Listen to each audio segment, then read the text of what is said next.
Hello, welcome back to the Strange Orphan Podcast. I'm your host, Laura Steinell.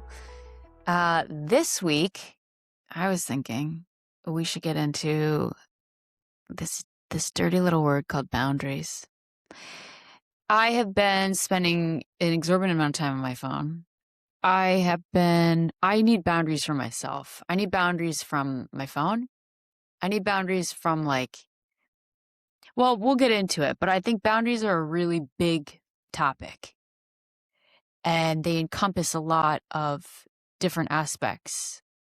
And I think when you come from a house where there were no boundaries, or where you weren't taught proper boundaries, you can wind up really confused by what is proper decorum in the world, as I have been for years.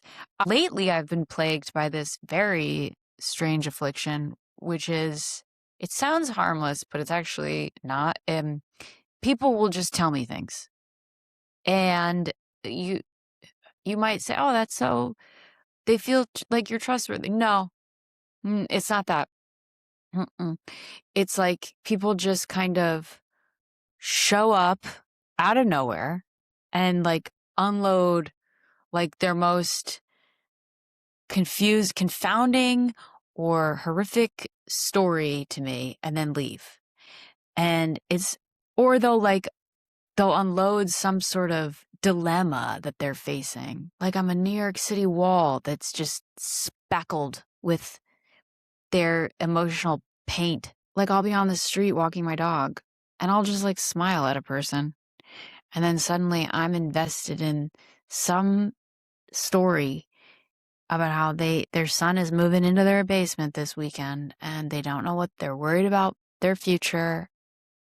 They've just broke up with their girlfriend and I'm sitting there their problems have now become ours to share.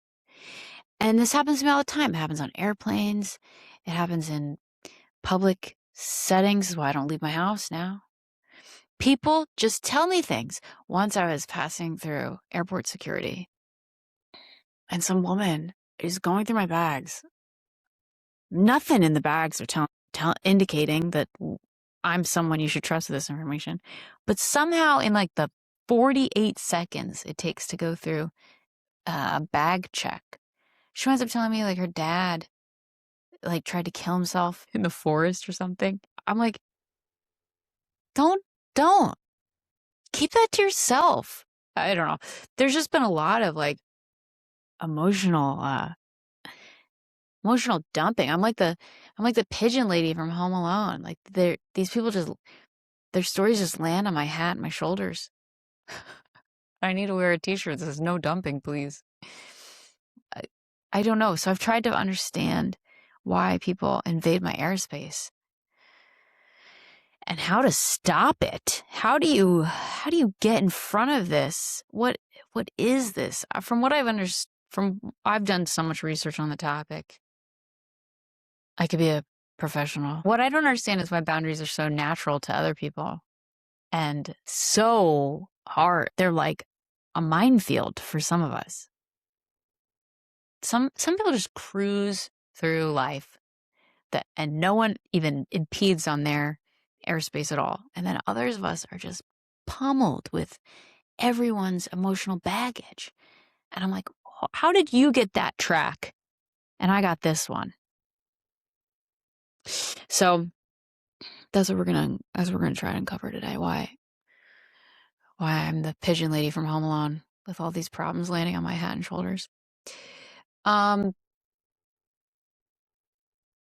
I mean, I've done ample research on this affliction of mine over the years. What I've found is there's just terms, there's words, pointless, endless words like codependency and empath and people pleaser. These words, they all exist, but what do they mean? And does it matter? There's definitions. There's one definition I found says it's codependency is an excessive emotional and psychological reliance on another person, I'm guessing, typically one who requires support due to illness or addiction.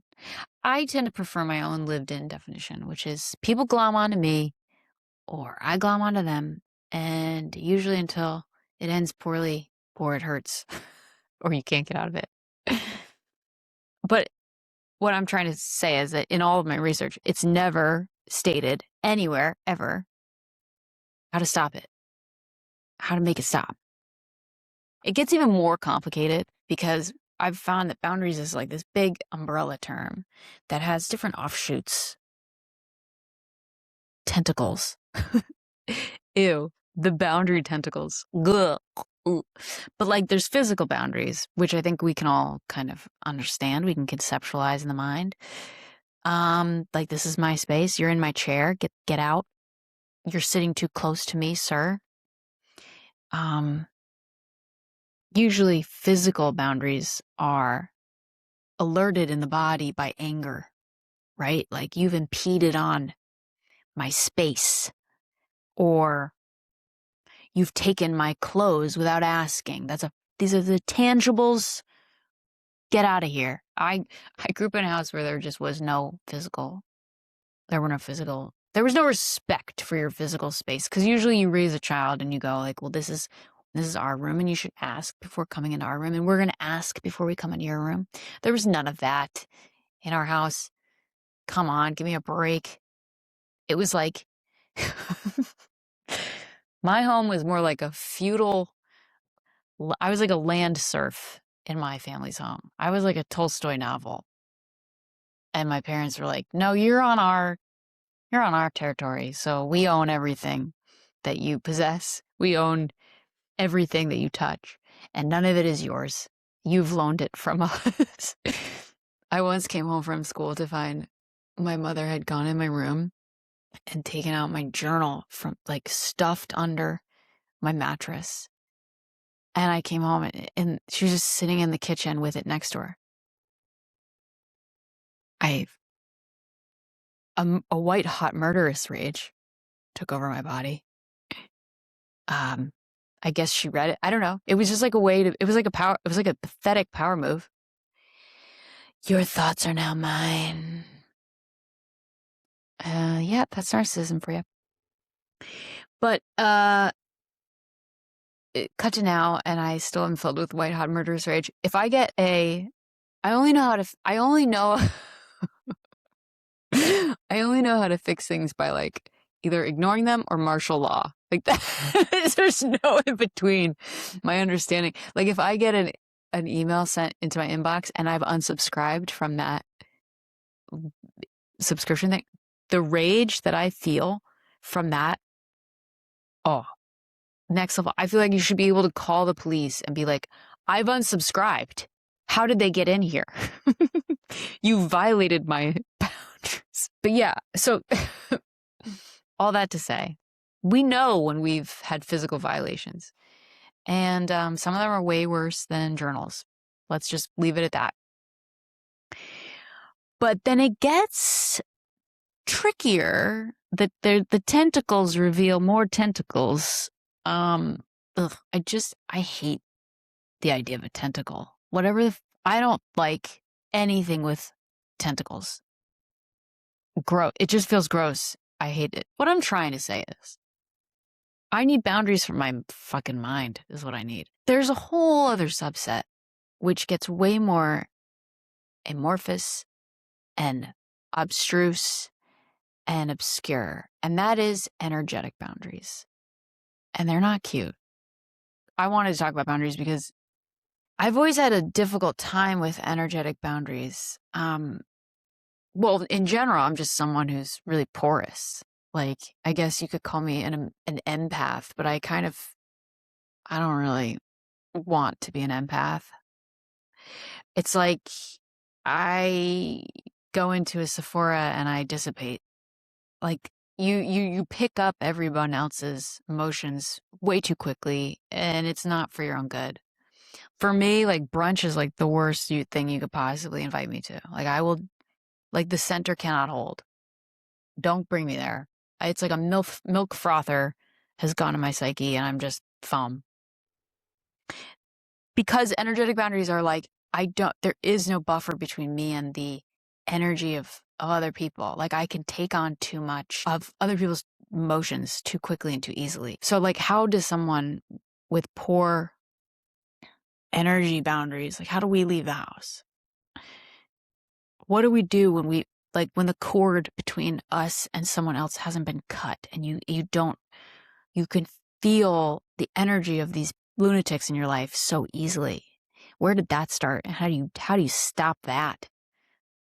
How do I get I feel their tentacles. I feel their tentacles. Ugh.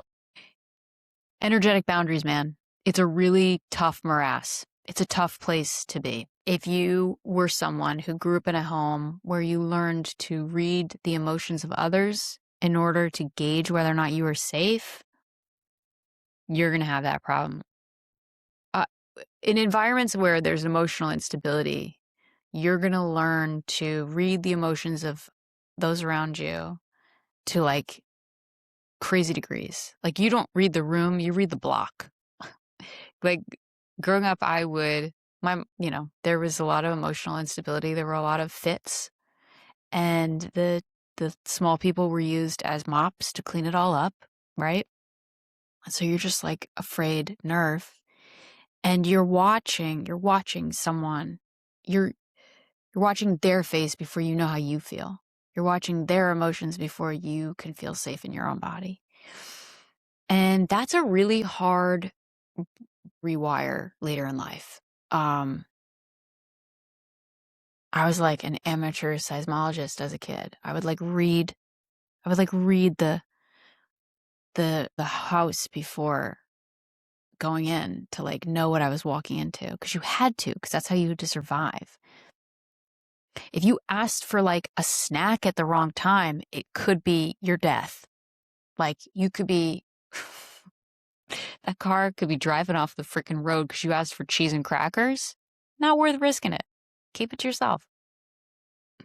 So you learn to like micro attune. You're not even conscious that you're doing it. You're just attuning to everyone out there. You're reading the room. You're anticipating what someone might need. It's exhausting, and it's so taxing on the brain and the energy system. Like to bring your compass and your attention back to yourself, it's totally draining. It also, it kind of hones you into somebody that has an inability to relax into their own stillness without worrying about the okayness of others. Like if the people around you aren't calm and collected and emotionally stable, you're checking on them. It's a really hard brain pattern to work yourself out of. But it requires you it's like working a muscle that you've never worked before. It's like those are energetic boundaries. You have to like train yourself to let those people around you go, in a sense. I'm like the person at the airport who will watch people around me because I can't help it. And I'll like watch the person who's, rather than focusing on my own stuff, I'll watch someone and be like, they're going to leave their bag. They're going to leave their bag. She's going to do it. She's going to leave her passport. And then I'll watch them to make sure that they don't. And then I leave my coffee. We become trained to cater to the moods of those around us. And then people can sniff it out on us and they use it against us. They're like, she won't say no. I can ask her. I can dump the horrors of my life on her. She won't say no. It was like, I don't need boundaries. I need a lobotomy. And then when you do pull your energy back, oof, if you haven't done it in a while, good luck, my friend. The guilt you feel in choosing yourself. When you stop focusing on everyone else and you just let the chips fall, let the loonies fall where they may, ooh, that guilt you feel in just clocking back in with your antenna, it's very uncomfortable. It's very uncomfortable. Right after I cut ties, there was this sort of like vague lostness because I didn't know what to focus on, because I had been so used to working to gain approval or working to keep someone calm, checking in, people pleasing, that I was like, I don't know what to worry about anymore. You don't realize you've been in survival for so long. And so coming out of that, you can feel like you are like a fried little lab rat set off in the big city. Like you just don't really know what you should be worrying about. And there can be like some lostness there. And uh, like you kind of feel a little brain dead. I didn't know how to overcome that stage of like, okay, I've chosen myself. Now what? It's like you have to work that muscle of now figuring out. I didn't know what I wanted. I had such bad boundaries with other people's needs and wants that I didn't know my own. And so then I had to like sit down and try to learn them. I didn't know my primary want was to just make the people around me stable and happy. But that isn't what you want for your life. Really difficult, really hard to maneuver. You also learn you've been trained out of self-trust. So in pulling your energy back from getting the approval of those around you, well, now there's this void of feedback. There's no feedback loop anymore. It's you having to give that feedback to yourself. Like, yes, you have done the right thing. Yes, that was a warranted response. No, you were okay to ask for that. Self-trust. When you've been raised in a crazy house, you don't know how to trust yourself. You only know how to placate someone that you need to keep calm. Self-trust can only be reflected to you by someone who trusts themselves. And so a lot of us just never learn that muscle. We go out into the world and then we look into the faces of someone else like, is this okay? Are we all okay? Are we okay? So yeah, I think if you're an empath, like just be careful. I kind of think we glamorize empathy when we shouldn't. I think empathy is a loaded topic because the empaths can easily be emotionally manipulated, and it's really hard to learn when to turn that spigot off. Like I think empathy is a waste of your time, frankly. Empathy is a vague, emotionally draining trap that leads to zero results. It's generalized, it's manipulative. Empathy gets you to like tell yourself a story about someone that you don't know is true. You're making it up. Empathy is like a feckless time suck. Fuck empathy. Fuck being nice. You should be kind. You should be compassionate. Like compassion and kindness demand results. Like compassion asks for you to show up at your inconvenience. Kindness is there's a tangible action attached to those things. Empathy is like an Instagram post that sounds like thoughts and prayers. It gets nothing done. Compassion is like people crossing the Caspian Sea and being greeted with like loaves of bread. So yeah, I think like fuck being nice, be good, be kind, show results, don't waste your time. And I think we can just like conflate like being nice with needing affirming feedback. Like someone said, like people pleasing is actually just like people using. It's true. Like you need something by needing to make everybody happy. So watch that. Stop needing that. When we pull our energy back to ourselves, your mind will be blown by how many things have been energetically draining you and leaking your attention, and like leaking your time and leaking your likes and doing things you just don't want to do. So yeah, and some of us were never taught to pull that attention back to ourselves. To have boundaries means that you have a self that deserves them. And some of us were never taught that. But I think next time you feel that like subtle discomfort of like, oh, I kind of feel a little drained right now, just slow everything down. Just slow it down. Ask yourself, am I overextending right now? Am I leaning too far in? Am I searching for approval by trying to make this person happy? Where do I need to like reparent a little person inside and calm them down first rather than worrying about all the lunatics around me? Just focus on that little person who probably didn't get the soothing and the attention that they deserved. Like, that's why you're trying to find it out in the world. But yeah, that's my soapbox. That's my rant on boundaries. They come in many forms. They have a lot of tentacles. Gross. I don't know. Anyway, it's a crazy world out there right now. So do what you gotta do. Keep yourself calm. Have good boundaries. And yeah, I will see you next week. Thanks for stopping by.